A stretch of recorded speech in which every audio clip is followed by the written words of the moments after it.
अस्सलाम वालेकुम, मैं हूं अलीना फारूक शेख। आप देख रहे हैं प्रोग्राम रिपोर्ट कार्ड, जहां मुल्क में इंतखाबात से पहले एक बड़ी सियासी जमात यानी पाकिस्तान तहरीक इंसाफ की तरफ से इलेक्शन से पहले लेवल प्लेइंग फील्ड ना होने, धांधली करने के इल्ज़ामात लगाए जा रहे हैं। ये कहा जा रहा है कि उनसे नॉमिनेशन पेपर्स छीने जा रहे हैं, उनके जो लीडर्स हैं उनके ऊपर इंतकामी कार्रवाइयाँ हो रही हैं। वहीं जब इससे मुतल्लिक आज मौलाना फजलुर रहमान से सवाल हुआ तो उन्होंने बड़ा एक दिलचस्प जवाब दिया है। क्या कहा उन्होंने, उन्हीं की ज़बानी सुनिए। फजा क्यों बनाई जा रही है? पीटीआई के साथ ज्यादती नहीं हो रही, पीटीआई को इस इलेक्शन में प्रोजेक्ट करने का पर काम हो रहा है। ये चीजें हम समझते हैं जी। इन चीजों को दूसरे पहलू को भी देखना चाहिए कि जो लोग इस मुल्क पे लाए गए, मईशत तबाह कर दी गई और आपने अवाम को और मुल्क की मईशत को देखा कि जिस दिन अदालत ने उनके हक में फैसला दिया, अगले दिन हमारी स्टॉक एक्सचेंज -500 चली गई, -500 पे चली गई। जब कल उसके आगे 2 दिनों के बाद फिर दूसरा फैसला आया कि नहीं, नाअहली बरकरार रहेगी, हम 1500 प्लस पे चले गए दोबारा जी। यानी कौम खौफ खा रही है, मुल्क की मईशत तबाह हो रही है। वो को पता है कि मुल्क की मईशत की तबाही उनका एजेंडा था और अगर दोबारा आते हैं तो मुल्क की तकसीम का सबब बनेंगे और कोई नतीजा नहीं निकलेगा। लिहाजा इस अंसर के खिलाफ कौम को एक सफ होना होगा और इन चीज़ों पे न जाए रोज़मर्रा के नज़रियाती तौर पर सोचे कि ये लोग कौन हैं। मौलाना फजलुर रहमान कहते हैं कि उसूली तौर पर तो ये पकड़ धकड़, नॉमिनेशन पेपर्स छीनने की बात गलत है, नहीं होना चाहिए, लेकिन इसका दूसरा पहलू भी सोचें और ये गौर करने की ज़रूरत है कि ये फ़ज़ा बन क्यों रही है। उन्होंने ये कहा कि पीटीआई के साथ ज़्यादती नहीं हो रही, बल्कि इलेक्शंस में पीटीआई को प्रोजेक्ट यानी नुमाया करने की कोशिश हो रही है। मौलाना फजलुर रहमान क्यों ये बात कर रहे हैं? मौलाना फजलुर रहमान एक ऐसी पार्टी के बारे में जिसके साथ हम देख रहे हैं कि किस तरह से ज़्यादती हो रही है, उसके ऊपर कह रहे हैं कि ज़्यादती नहीं है बल्कि इलेक्शंस के लिए उनको प्रोजेक्शन मिल रही है। क्या ये दुरुस्त है इस मौके के ऊपर कहना? अपने तज्ज़ियाकारों के सामने हमने यही सवाल रखा है। हमें ज्वाइन करें इस डिस्कशन के लिए हफीज़ुल अन्याई साहब, शहजाद इकबाल साहब, महमल सरफराज साहिबा, इरशाद भट्टी साहब और मज़हर अब्बास साहब भी हमारे साथ मौजूद हैं। महमल, आपसे सबसे पहले यही जानना चाहूँगी, मौलाना फजलुर रहमान क्यों ये बात कर रहे हैं, वजह क्या हो सकती है? मौलाना साहब की वैसे बात दुरुस्त नहीं है। बाय द वे मैं ये पहले ज़रा क्लैरिफाई कर दूं कि ये जो साजिश की बात है कि ये सब कुछ साजिश के तहत हो रहा है, ऐसा कुछ नहीं है। क्या वो इसलिए रहे हैं कि पीटीआई जो है वो सब प्लानिंग के बावजूद, और शायद ये बात उनको वैसे प्लानर्स को सुनानी चाहिए कि आपकी सारी प्लानिंग के बावजूद कोई इसका फायदा नहीं हुआ, क्योंकि इस वक्त जो है कामयाबी अगर आप एक तरह से देखें तो वो पीटीआई को ही हो रही है। आप अभी रिपोर्ट कार्ड के अंदर ऑलमोस्ट रोज हम इसी चीज के ऊपर बात करते हैं, यही सवाल होता है। आप मीडिया के ऊपर बाकी प्रोग्राम्स उठा के देख लें, हेडलाइंस उठा के देख लें, तो कभी शाहमूद कुरैशी साहब डिस्कस हो रहे थे, कभी साइफर केस डिस्कस हो रहा था, कभी जो है ये जो पेपर छीने गए, आरओज, ये वो सारा कुछ, और अदालती रिलीफ, ये सब कुछ हो रहा होता है। अच्छा, अब आप देखिए कि इसका इनको फायदा किस तरह से हुआ कि मतलब नॉमिनेशन पेपर्स के ऊपर पहले वो छीनने की बातें और वो सब आई, जो कि कुछ उनमें से जो है बिल्कुल वेरीफाइड भी हैं, लेकिन उससे क्या हुआ कि उन्होंने तमाम रिकॉर्ड तोड़ दिए, यानी कि रिकॉर्ड तादाद के अंदर नॉमिनेशन पेपर्स भी जो है वो जमा हो जाते हैं। फिर जो है अदालत से रिलीफ, और मैं पहले भी ये बात कह चुकी हूँ कि अदालत से रिलीफ बिल्कुल मिलना चाहिए, मेरिट के ऊपर मिल रहा है। मौलाना ने बात की, पेशावर हाई कोर्ट की, बाकी भी लोग बात कर रहे हैं कि जी वो वहां से रिलीफ मिल जाता है, लेकिन आप कानूनी माहिरीन से अगर बात करें वो कहते हैं बल्ले के ऊपर बिल्कुल फैसला दुरुस्त था। तो ये जो इस वक्त रिलीफ मिल रहा है वो इसलिए मिल रहा है क्योंकि ये अदालतें, मैंने पहले भी ये बात कही थी कि ये अदालतें जो हैं ये फर्क अदालतें हैं। ये अदालतें 2018 की या उससे पहले वाली अदालतें नहीं हैं, ये मेरिट के ऊपर फैसले कर रही हैं, और अगर ये 2018 में होते तो उस वक्त जो है बिल्कुल माहौल एक फिर फर्क होता। तो बहुत अच्छी बात है कि अदालतें रुकावट नहीं बन रही और वो कोई इलेक्शन इंजीनियरिंग का हिस्सा नहीं बन रही।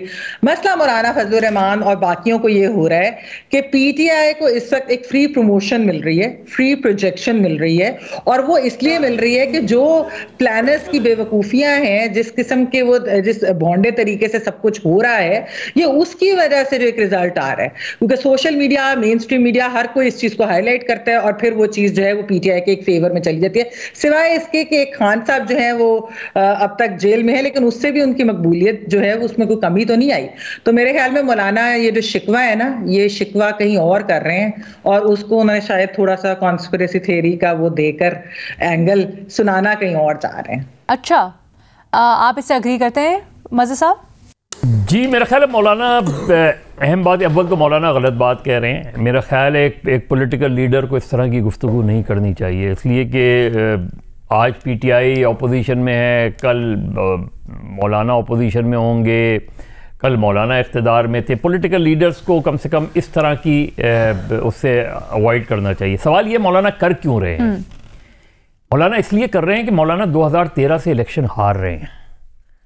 मौलाना अपनी कॉन्स्टिट्यूंसी से नहीं जीत पा रहे। मौलाना जो है वो उनकी जो सेफेस्ट कॉन्स्टिट्यूंसीज हैं वहाँ उनको कामयाबी हासिल नहीं हो रही। तो एक तो वजह है, ये है, समझ में आती है, एक नेचुरल वजह है कि आपका जो पॉलिटिकल ओपोनेंट है वो मुसलसल आपको हरा रहा है।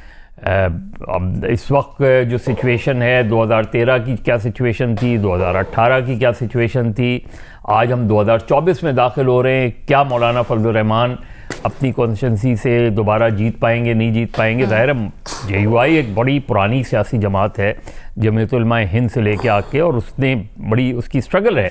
लेकिन इस वक्त 2013 के बाद से देखिए, जब पीटीआई 2013 में इलेक्टोरल पॉलिटिक्स में उनको कामयाबी हासिल हुई तो किस किस जमातों को अफेक्ट हुआ? सबसे ज़्यादा खैबर पख्तूनख्वा में अवामी नेशनल पार्टी और जेयूआई को। पंजाब में पीएमएलएन ने फाइट आउट किया, और पीएमएलएन जो है 2018 तक जो है वो सिंगल लार्जेस्ट पार्टी रही। इवन 2018 में जब पीटीआई जीती है उस वक्त भी पंजाब में, आज जो इस वक्त सिचुएशन है पंजाब की, पीएमएलएन कंफर्टेबल नहीं है इस वक्त। तो वो समझ में आती है, मौलाना का जो रिएक्शन है वो ये समझ में आता है, मौलाना की ये बात कहना समझ में आती है। जो इस वक्त हुआ है, ज़रा जाके मौलाना मालूम तो करें कि जेयू पीटीआई के जो कारकुन हैं जिनको पकड़ा गया है, जिन एमएनएस को जिस तरीके से मारा गया, वो क्या ये प्रोजेक्शन के लिए किया गया है? प्रोजेक्शन किस चीज़ की होती है? और ये हमेशा से रहा है।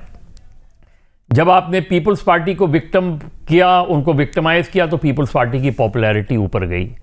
जब आपने नून को विक्टिमाइज किया, नून की पॉपुलैरिटी ऊपर गई। जब आपने एमक्यूएम को विक्टिमाइज किया, एमक्यूएम की पॉपुलैरिटी। इसलिए कि ये जो विक्टिम कार्ड है ये हमेशा सिंपैथी गेन करता है। इवन जुल्फ़िकार अली भुट्टो 77 में मार्शल लॉ लगा, तो उसके बाद जो अक्टूबर में इलेक्शन हो रहे थे, जो सर्वे आया था उसमें पीपल्स पार्टी स्वीप कर रही थी। तो मौलाना को इस चीज़ को समझना चाहिए। मेरा ख्याल है मौलाना को पॉलिटिकली फाइट आउट करना चाहिए। ये कहना कि जी इनको प्रोजेक्शन दे रही, प्रोजेक्शन कौन दे रहा है उनको? क्या मौलाना ये कहना चाह रहे हैं कि इस्टेब्लिशमेंट उनके पीछे खड़ी हुई है, या मौलाना ये कहना आप क्या समझे मौलाना क्या कहना चाह रहे हैं? मैं तो ये सिंपल सा कह रहा हूँ, सिंपल सा कह रहा हूँ कि मौलाना की फ्रस्ट्रेशन है ये। ओके, ये एक फ्रस्ट्रेशन है जो उनकी उसका बैकग्राउंड ये है कि वो मुसलसल इलेक्शन हार रहे हैं। ठीक है। अब पर्सनली अच्छा, अब दिलचस्प बात ये है कि मौलाना तो कह रहे हैं, लेकिन इसको हुस्न इत्तफाक कहें क्या कहें, हमारे न्याजी साहब भी कल ये बात कह रहे थे, और न्याजी साहब ने इसी तरफ कुछ इशारा किया जब हम शाह महमूद कुरैशी साहब के साथ जो हुआ, और बड़े वो तशवीशनाक और तकलीफ दे बल्कि ऑप्टिक्स थे जिस तरह उनको पकड़ के लेके जा रहे थे, उसके ऊपर बात कर रहे थे। तो न्याई साहब ने कुछ इस तरफ इशारा किया कि ये इमेज बिल्डिंग के लिए हो रहा है। आज मौलाना साहब ने एग्जैक्टली वही बात की है। न्याई साहब हमारे साथ है। न्याई साहब, मौलाना साहब ये क्यों कह रहे हैं, और आपने भी ये क्यों कहा था? अलीना 2021 में फैसला हो गया था कि हमने इमरान खान को हटाना है। उन्होंने ये फैसला हमने 2021 में कर लिया था कि अगले 18-19 साल तक हमने ये कोई जो निज़ाम चलाना है। उन्होंने कहा था गैर सियासी रहना है, मतलब यही था। ये गैर सियासी यही है कि गैर सियासी जो माहौल हम देख रहे हैं जिसको उन्होंने तहिया किया था। दूसरी बात यह है कि जब इमरान खान साहब को हटाया गया तो कतन शहबाज शरीफ साहब को, जरदारी साहब की खिदमत करना मकसद नहीं था।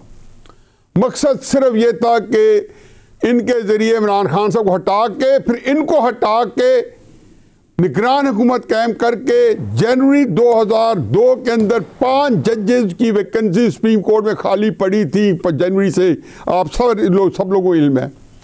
उन्होंने उसके बाद वो 5 जजेस लगा के, और फिर काजी फायज ईसा साहब का भी मक्खू ठपना था, और शहबाज शरीफ साहब की हुकूमत जो खुद कहते हैं कि मैं 29 मई को रिज़ाइन कर रहा था कि इमरान खान साहब 25 मई के 2022 को लॉन्ग मार्च ऐलान ना करते।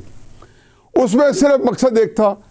अब क्राइसिस ये हो गया कि जब मुस्लिम लीग नून ने या पीडीएम की या इत्तेहादी हुकूमत ने हुकूमत छोड़ने इनकार कर दिया, तो फिर दूसरा मेरा सच ये है कि 14 अप्रैल से लेके जब तक इमरान खान ने जो जलसे जुलूस किए हैं बाजवा साहब के एक दौर में, जो लॉन्ग मार्चेस किए, सारे के सारे एस्टेब्लिशमेंट स्पॉन्सर थे। ये बात आपको 25 साल बाद आर्काइव में मिलेगी जो मैं आपको बता रहा हूँ। खुदा गवाह है कि मेरा किसी से कोई राब्ता नहीं है। मैं हर बंदा जानते, पूरा दुनिया जानती है कि मैं सबसे ज़्यादा कम खबरें रखने वाला आदमी हूँ, कुछ भी नहीं है। लेकिन ये वो सारा कुछ जो 70 साल से जो कुछ हो रहा है तो आप पर होनी नहीं होनी। बाजवा साहब ने क्यों किया कि बाजवा साहब को पता था कि अगर इमरान खान साहब का प्रेशर मैंने हटा लिया तो शहबाज शरीफ या इत्तेहादी रिज़ाइन नहीं करेंगे या मुझे एक्सटेंशन नहीं देंगे। पहले रिज़ाइन कराने जाते थे, निगरान हुकूमत ने उनको ताहयात एक्सटेंशन देनी थी, रावी ने चैन लिखना था और काम चल पड़ना था।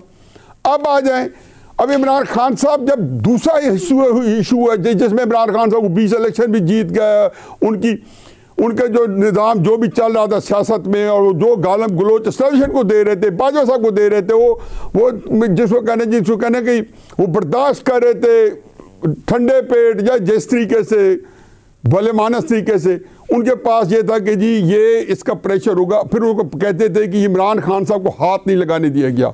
ये भी कभी देख लेंगे कि बाजवा साहब के वक्त में इमरान खान साहब के खिलाफ मुकदमे क्यों नहीं चले।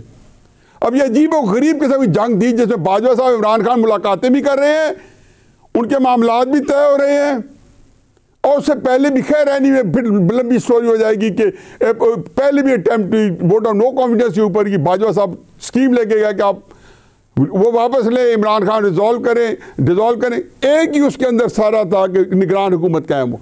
निगरान हुकूमत हमारी एस्टेब्लिशमेंट के मन को भाती है और उनको पूरे इख्तियार देती है।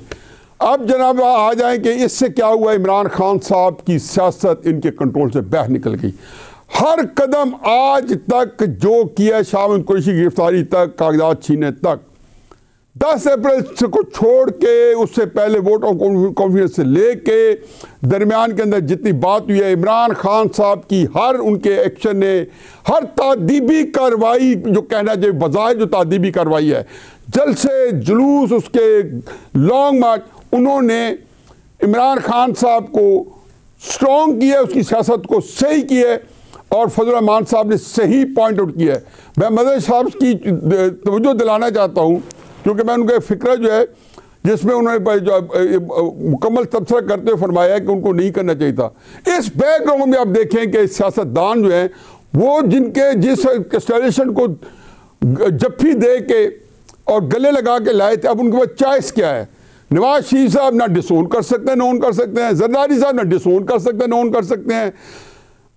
फजल रहमान साहब ना डिसोन कर सकते हैं, ना ओन कर सकते हैं। इमरान खान साहब की चांदी है कि वो डिसोन भी कर रहे हैं और मजबूरी बन गया। अब मैं कहता हूं जो कुछ करेंगे, अच्छा शामिल कुरैशी के पेपर छीने या इमरान खान साहब के छीने, इमरान खान साहब को हर चीज़ में फ़ायदा पहुँचाना है। ये जो आप बात कर रहे हैं कि पाकिस्तान तहरीक इंसाफ की सियासत को दबाना मुश्किल है मौजूदा हालात में, इसके ऊपर ज़रा आके डिस्कशन करते हैं कि वाकई में ऐसा है या फिर अगर इलेक्शंस में इंतखाबी निशान के ऊपर सवालिया निशान हैं, उनके कैंडिडेट्स नहीं हैं, बहुत सी चीज़ें इफ्स एंड बट्स में हैं, तो फिर कहाँ किस हद तक स्टैंड करती है ये स्टेटमेंट या तज्जिया। एक ब्रेक के बाद डिस्कस करते हैं। मौलाना फजल रहमान ने आज बयान दिया है और वो ये कहते हैं कि पाकिस्तान तहरीक इंसाफ के हवाले से जितनी भी कार्रवाइयाँ हो रही हैं, पाकिस्तान तहरीक इंसाफ के गिले शिकवे, वो सब पाकिस्तान तहरीक इंसाफ को प्रोजेक्ट या नुमाया करने की एक कोशिश है, एक साजिश है। क्या मौलाना का ये बयान इस माहौल में, जबकि हम देख रहे हैं पाकिस्तान तहरीक इंसाफ के साथ जो ज़्यादतियाँ हो रही हैं, दुरुस्त है? अपने तज्जियाकारों से भी जान रहे हैं और वजह क्या है मौलाना की इस बयान की। ये भी भट्टी साहब, क्या राय है आपकी?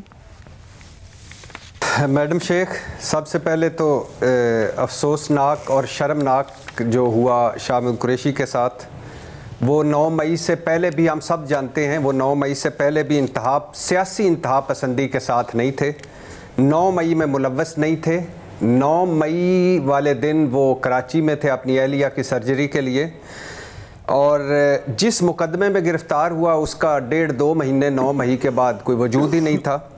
और फिर पहले सुबह डीसी साहब ने जो एमपी ऑर्डर्स जारी किए, चंद घंटों बाद उनको पता चला कि लाहौर हाई कोर्ट ने मना कर रखा है, तो फिर वो ऑर्डर वापस ले लिया। मतलब पहले जो ख़तरा थे शाह महमूद कुरैशी, वो आफ्टरनून में ख़तरा टल गया। और फिर जिस तरह गिरफ्तारी हुई, धक्के, बदतमीज़ी, बदतहज़ीबी, और फिर जो अदालत में शाह महमूद कुरैशी ने बताया कि मुझे गालियां दी गई, ठुड्डे मारे गए, लातें मारी गई और मुक्के मारे गए, ठंडे फर्श पर सारी रात सोने नहीं दिया गया, ठंडे फर्श पर बिठा दिया गया, और अदालत ने हथकड़ी खुलवाई, शर्मनाक है और अफसोसनाक है। दूसरी बात, मैडम शेख आ जाइए मौलाना साहब पे। तो पहले बराए मेहरबानी 9 मई मौलाना साहब पर डालें और ये कागज़ बदलें और कहें कि 9 मई मौलाना और उनकी जमात ने किया है। फिर उसके बाद उन 200 मुकदमे मौलाना साहब पर डालें, तोशाखाना भी उन पर डालें, अलकादर ट्रस्ट भी डालें, साइफ़र भी डालें। फिर इसी तरह मौलाना साहब को इस्लामाबाद हाई कोर्ट से गिरफ़्तार करें, उसी तरह मौलाना साहब को घर से गिरफ़्तार करके ले आएँ, पहले अटक जेल में रखें और फिर अडियाला जेल में रखें। और फिर मौलाना साहब को साइकिल तो उन्होंने मांगनी नहीं है, ना 14 किलो के डंबल मांगने हैं, तो जो वो मांगें वो उनको दें। और फिर उसके बाद उनकी पार्टी के 3 हिस्से करें, और फिर उनके बाद छापे, मुकदमे, गिरफ्तारियां, हथकड़ियाँ, मुंह पर कपड़े, क्रैकडाउन और मार कुटाई, फेंटियाँ, ये मौलाना साहब की जमात को लगाएं। फिर उसके बाद उन पर कोई जो मुकदमा इस दुनिया में वजूद में आया है, चारपाई और भैंस चोरी से लेकर दहशतगर्दी तक, मौलाना साहब पे डालें। फिर उनके जब कागजात नामजदगी छीने उनके लोगों से, और उन्हें तायद कुनिंदे, तजवीज़ कुनिंदे, उम्मीदवार सारे गिरफ़्तार करें। फिर उसके बाद बेडरूमों तक जाएं, फिर उसके बाद इंसानी हकूक़ पामाल करें मौलाना साहब की जमात का। फिर उसके बाद मौलाना साहब की जमात के जो चादर और चार दीवारी का तहफ़्फ़ुज़ है वो पामाल करें। उसके बाद मौलाना साहब को कहें कि मुझे भेजें रिपोर्ट कार्ड की तरफ, मैं उनको मुबारकबाद देने जाऊं कि आपको ये मकबूलियत मुबारक हो। मौलाना साहब जैसे लोग जो किसी भी जमात यानी पीपल्स पार्टी से उनका इत्तेहाद, नून से उनका इत्तेहाद, LFO परवेज़ मुशर्रफ के साथ, और ML वली जिसने chief justice Peshawar high court को इतनी बड़ी बड़ी धमकियां देकर भी फिर रहा है, उसने एक अच्छी बात की कि मौलाना साहब को अगर इमरान खान वजारतें दे देते तो वो उनके साथ मिल जाते। तो मौलाना साहब जैसे लोग आज हमारी सियासत में, और जो कुछ हो गया है, और वो जो मौलाना साहब कहते थे, कल कहते थे, और वैसे असली और वधिया जमहूरियत वाले मौलाना साहब जनरल फैज़ हमीद से डील करके गए थे याद दहानी के लिए, क्योंकि गजनी याददाश्तें हैं, और जब धरना कॉल ऑफ करके। तो मौलाना साहब जैसे लोग जो अब इस तरह डिप्रेस हो गए हैं, फ्रस्ट्रेटेड हो गए हैं कि मौलाना साहब को अब ये करना पड़ गया। अब आप सोचिए कि हुआ क्यों है। हुआ इसलिए मैडम शेख कि ये PDM पूरी की पूरी इनका सियासी जनाजा निकल चुका है, इररेलेवेंट हो चुके हैं, मकबूलियत लेस हैं, बयानियाँ लेस हैं, परफॉर्मेंस लेस हैं, हलकों में जाना मुश्किल हो गया। मौलाना साहब मौलाना साहब अब KP से बाहर निकल के पशीन गए हैं, वहाँ भी खड़े हुए हैं और एक उधर भी खड़े हुए हैं। मौलाना साहब KP में कहीं कहीं नज़र आ रहे हैं किसी किसी बेल्ट में, और वो भी जिस दिन इलेक्शन का बिगल बजेगा मौलाना साहब फारिग हो जाएंगे। और मुस्लिम लीग सेंट्रल पंजाब में धांप के बैठी हुई है। कभी यानी आप अंदाज़ा करें कि शहबाज शरीफ भागे भागे गए झंग फैसल सालियात को शामिल करने के लिए, नवाज शरीफ भागे भागे गए। तो आपको लग रहा है सबकी बौखलाहट है शामिल करने के लिए जो मौलाना के अल्फाज में झलक रही है? जी, दो जुमले बस, उसके बाद खत्म। तो वो भागे भागे पहुंचे कोयटा, वहां से इलेक्टेबल्स लोटे भी ले ली, MQM भी ले ली, बाप भी ले ली। तो ये वो मकबूलियत लेस है, बयानिया लेस है, परफॉर्मेंस लेस है। और इमरान आज हालत ये है हलकों की कि ये सारे इकट्ठा किसी हलके में एक उम्मीदवार खड़ा करें और एक उम्मीदवार PTI का हो, वो जीत जाए। यही इनको दुख है कि हो क्या गया और होना क्या था। ठीक। अच्छा, बहुत से सवालात हैं, ये वजह क्यों या किस तरह से इसको ट्रांसलेट किया जाए बयान को, ये जानते हैं एक ब्रेक के बाद। Welcome back. शहजाद, आपका क्या तज्जिया है? जावेद लतीफ़ साहब ने भी आज कुछ इसी तरह की बात की है। वो कह रहे हैं इलेक्शन को मुतनाज़ बनाने की साजिश हो रही है और पाकिस्तान तहरीक इंसाफ और उनके कुछ सहूलतकार होंगे, उन्होंने नाम नहीं लिया बट उन्होंने चकवाल का जिक्र किया है। वो कह रहे हैं कुछ चकवाल से सहूलतकारी हो रही है। अब फजलुर रहमान साहब भी इसी तरह की कुछ बात कर रहे हैं, ये क्या माजरा है? बहुत शुक्रिया अलीना, सबसे पहले तो इज्तनाब करना चाहिए मौलाना फजलुर रहमान साहब को स्टॉक मार्केट के हवाले से कोई भी बात करते हुए। जिस तरीके से वो कोरिलेट कर रहे थे कि मार्केट ऊपर गई फिर नीचे गई, खुदा ना खास्ता कोई ना समझ उनकी बातों में आके उसी ट्रेंड को आगे फॉलो करने की कोशिश करे तो बड़ा नुकसान उठाएगा। तो मेरे ख्याल से जिस बारे में आपको मालूम नहीं हो, ज्यादा मालूमात ना हो, उसको आप कॉन्स्पिरेसी में, अपनी सियासी कॉन्स्पिरेसी में डाल के दूसरों को मुश्किलात में ना डालें। जहां तक मौलाना फजलुर रहमान या जावेद लतीफ साहब या इस तरह का कोई भी शख्स अगर ये समझता है कि ये कोई प्रोजेक्ट इमरान खान है और उनको दोबारा लाने की कोशिश के लिए किया जा रहा है और आमतौर पर हमारे मुल्क में ये एस्टैब्लिशमेंट करती है, तो बेसिकली वो ये कह रहे हैं कि जिन्होंने 9 मई को कोर कमांडर हाउस जलाया, जिन्होंने GHQ पर हमला किया, उनकी अब सहूलतकारी हो रही है उन्हीं की तरफ से जो माजी में करते हुए हैं।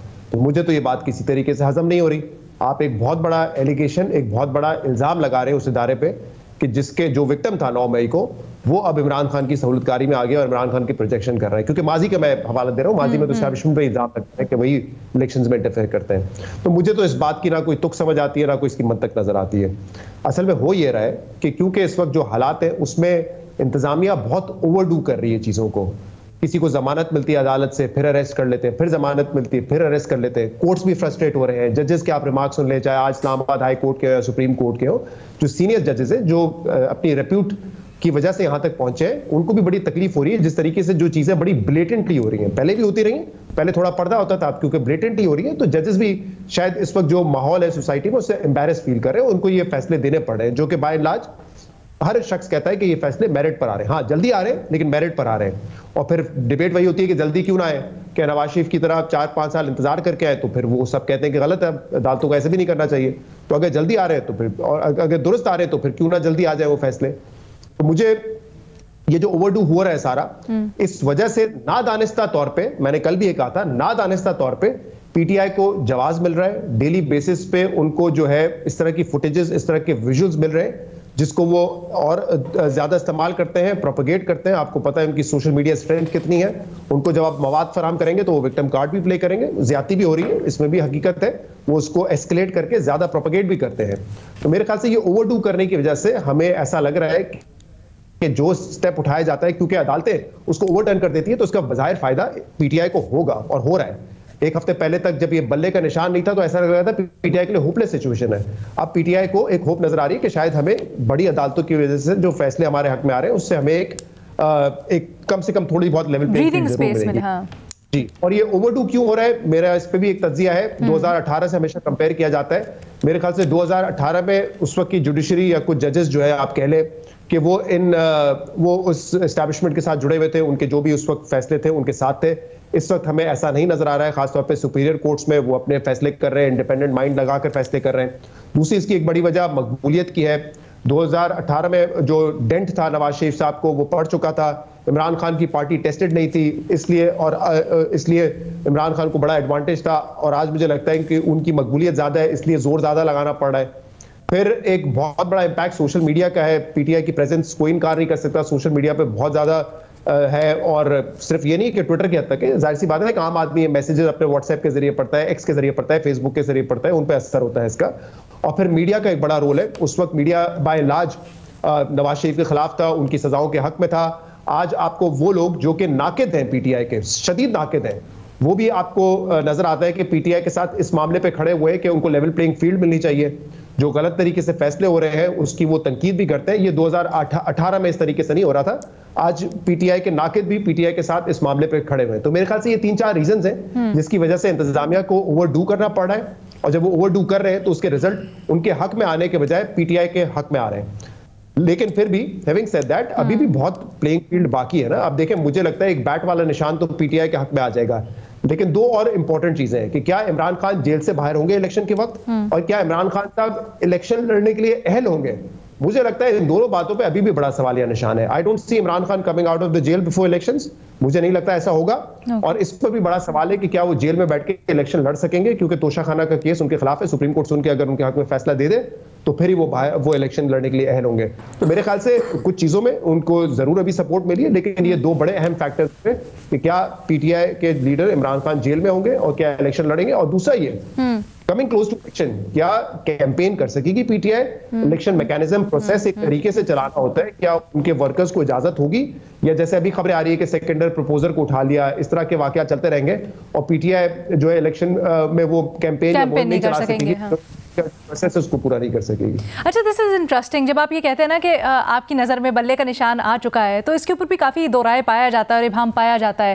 खैर मजहर अब्बास साहब, अभी जैसे जी कल भी इस पे बात हुई थी। देखिए एक इंटरिम ऑर्डर तो उनके हक में आ गया है। मुझे नहीं लगता जिस तरह का फैसला है कोई बेंच या डिवीजन बेंच जब बैठेगा वो इलेक्शन कमीशन फैसले के कमीशन के सुप्रीम कोर्ट का अभी भी मौजूद है ऑप्शन ना, और ये सुन रहे हैं कि इलेक्शन कमीशन अभी इसके ऊपर गूमगू की कैफियत में है कि उसको सुप्रीम कोर्ट में चैलेंज करे या ना करे। वहां से यू नेवर नो कि क्या होता है सीन। एंड ऑफ कोर्स हम हमेशा वो भूल जाते हैं कि सितारों में क्या लिखा है पीटीआई के लिए। अलीना, एक चीज और मुझे लगती है कि जो मौलाना साहब का जो शिकवा है, मतलब वो साजिश असाइड, जो शिकवा है वो बेसिकली चाहते हैं कि जिस तरीके से 2018 की अदालतें जो थी वो मिलिट्री एस्टैब्लिशमेंट के साथ मिलकर उन्होंने जिस तरीके से एक फैसिलिटेट किया था प्रोजेक्ट इमरान, वो अब चाहते हैं कि जो इलेक्शन अगले आ रहे हैं उसके अंदर भी ऐसे हो कि इनको यानी पीडीएम और इन सारों को इस तरीके से फैसिलिटेट किया जाए, यानी कि कोई राह ही ना रहे पीटीआई के लिए कि जहां पर वो जाकर अपनी कोई मतलब अदालतों के पास वो वाले रास्ते, या ये कि जिस तरह शहजाद ने भी बात की मीडिया की, ये बिल्कुल दुरुस्त बात है। आप 2016, 17, 18 उठाकर देख लें, उससे पहले देख लें कि जो जिस तरीके से सेलिब्रेट किया जाता था अदालती फैसलों को, अनडेमोक्रेटिक फैसलों को, इनजस्टिस को जिस तरीके से मीडिया सेलिब्रेट करता था, तो बहुत कम लोग थे कि जो उस वक्त एक्चुअली कहते थे कि ये गलत हो रहा है। तो ये जो चीज है ये पीटीआई के साथ बिल्कुल नहीं हो रही। इस तरह जो उनके वाकई क्रिटिक्स भी हैं वो भी सब कह रहे हैं पीटीआई के साथ गलत हो रहा है, क्योंकि अगर उस वक्त गलत हुआ था तो वो चीज आज भी गलत है। क्या आप इसको थोड़ा दबाव डालने की कोशिश करेंगी बयानात के जरिए? नहीं, मैं वो नहीं, मैं उस कॉन्स्पिरेसी थ्योरी में भी नहीं पढ़ रही कि कोई तो दबाव की बात नहीं, मैं वैसे बता रही हूँ कि उनकी ख्वाहिश है। देखिए वो एक सेकंड सर ट्रीट करे वैसे ही अदालतें ट्रीट अगर मैं कह दूं प्लीज जी शहजाद, एक जुमला से क्या चाह रहा था कि देखिए पीटीआई इस वक्त चाहे जो भी उनको फोरम हो, चाहे लीगल फोरम हो, सोशल मीडिया का फोरम हो, उस पर वो फाइट बैक करते हुए नजर आ रहे हैं। वो एक बयानिया बनाते हैं, ये बात बिल्कुल सही है, जुडिशरी को प्रेशर में लाने की कोशिश करते हैं, बताते हैं हमारे साथ क्या हो रहा है। 2018 में मेरे ख्याल से एक जीटी रोड की रैली के अलावा नून लीग उस तरह का बयानिया नहीं बना सकती थी, ना वो फाइट बैक, शायद उनके पास उतने ऑप्शंस भी नहीं थे, लेकिन क्योंकि उन्होंने ऐसा लग रहा था कि हथियार डाल दिए। और मुझे फिर भी ये लगता है कि अगर वो इस तरह का बयानिया बना भी लेते, वो इस तरह की बात कर भी लेते, उस वक्त की जो जुडिशरी थी, जिस किस्म की वो कॉम्प्रोमाइज, जो उनके फैसले हैं, तो मेरा नहीं ख्याल कि उससे कोई खासा फर्क उनको पड़ना था। और वैसे तो ये देखिए कि आपको याद होगा, हम तो सारे मीडिया में ही है कि उस वक्त एक्चुअली मीडिया के ऊपर इनके बारे में जो है कोई बात करने को ऐसी चीज, उसके ऊपर भी बहुत सारी चीजों के ऊपर सियासी बयानी और इस चीज के ऊपर पाबंदी थी।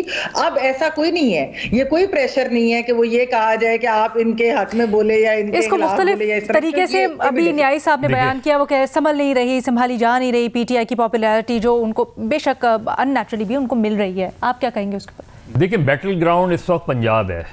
पंजाब में जिस तरह अभी शहजाद कह रहे थे ना ओवरडू, मैं नाम नहीं लूँगा, लेकिन इस हद तक ओवरडू हुआ है पंजाब में कि चंद दिन पहले एक बहुत ही सीनियर रिटायर्ड अफसर के घर पे छापा पड़ा।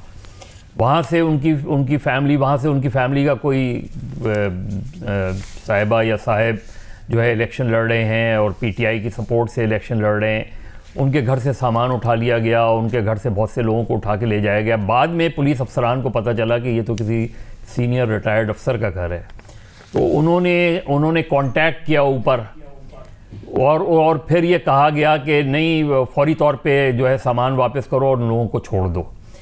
तो ये जो है इसका मतलब क्या है? इसका मतलब ये कि पंजाब एडमिनिस्ट्रेशन फुली इन्वॉल्व कि वो टारगेट कर रहे हैं वो उसको। और हो क्या रहा है देखिए, 2018 में पीटीआई बिल्कुल डाउन हो रही थी। डाउन से मुराद ये कि पंजाब में वो रिजल्ट्स नहीं मिल रहे थे एस्टैब्लिशमेंट को, तो एमक्यूएम को यहाँ कट टू साइज किया गया, सीटें दी गई ताकि पीटीआई की वो जाए।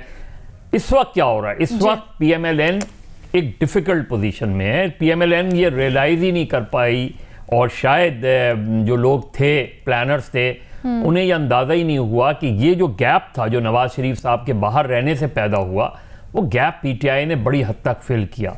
और फिर जो 18 महीने में हुआ वो तो पीटीआई के लिए एक ओपन फील्ड थी, क्योंकि पीडीएम की जो परफॉर्मेंस थी उसका सारा मलबा जो है वो पीडीएम पर गिरा और पीटीआई को उससे फ़ायदा हुआ। 2000 इस वक्त जब हम इलेक्शन में जा रहे हैं, और फिर ये कोई आज की बात नहीं है, जब भी कोई पार्टी डाउन होती है तो विक्टिम कार्ड उसके साथ जाता है।